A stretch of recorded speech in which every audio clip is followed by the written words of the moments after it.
husband. Now there was more force in his voice. Father had appeared by then, behind Mother. He was wearing his work clothes, a bulky wool jacket over overalls. He had taken off his boots, and in his stocking feet, he seemed to shrink before the men. "Are you Mr. Nakahara?" Father nodded, or maybe bowed just slightly. "Do you publish a Japanese-language newspaper?" He nodded again. "We understand you keep close ties to people in Japan. Is that right?" Mother said, "He doesn't speak much English, Mr. Carson. He has relatives in Japan, and he writes letters to them now and then, but his ties are all to this country now. He has lived here for more than 30 years. "Well, that's what you say," Agent Aldo said. "But he's on our list. Tell him we're arresting him." Yuki's breath stopped. Father spoke better English than Mother was letting on, and he had surely understood the word arrest, but he didn't move, didn't show any reaction. Mother's hands had jumped, as though of their own accord, but then she grasped them together. Yuki saw her blink, knew she was fighting tears, but her voice was strong when she said, "I don't understand. What are the charges against my husband?" "I told you, he's on a list. Tell him he's got to come with us." "But you can't arrest him for no reason. He hasn't done anything wrong." She took a step sideways, placing herself in front of her husband. "If that's the case, he has nothing to worry about," Agent Carson said.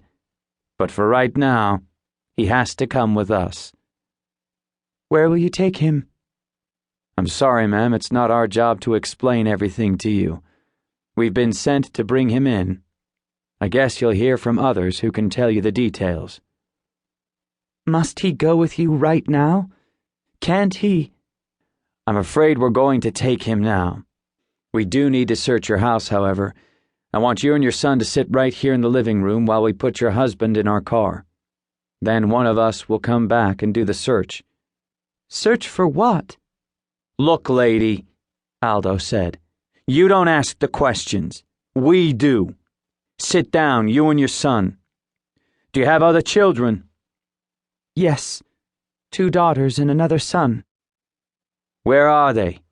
"Not home from school yet. They come on a bus." "And what about you?" He looked at Yuki. "Don't you go to school?" "I get out earlier, so I help my father on the farm. We work hard. We're Americans. We—" "Stop right there. I don't want to hear all that," Aldo said. Carson put up his hand as if to say, "That's enough," to his partner. "We're going to ask you to go with us now, Mr. Nakahara," he said. "I must change clothes," Father said. "No, sir, you don't need to do that. They'll have clothes for you where you're going. Were those your shoes on the porch?" "Yes." "Just grab them as we go out. That's all you'll need." Agent Aldo stepped forward and took hold of Mr. Nakahara's arm. "Come with us now," he said. He pulled on Father's elbow, and Father stumbled forward, then caught his balance and looked at Mother. "Where am I going?" he asked in Japanese. Yuki had attended Japanese language school when he was younger. He didn't speak Japanese fluently, but he understood most things his parents said. Mother didn't answer her husband. She stepped toward Carson. "You can't do this. This is America. You must tell us what he is charged with." "You speak English very well," Carson said in an almost friendly tone. "How long have you lived in our country?" "Most of my life. It's my country, too." "You're an enemy alien, ma'am, not a citizen." "My children are citizens. How can you take their father from them?"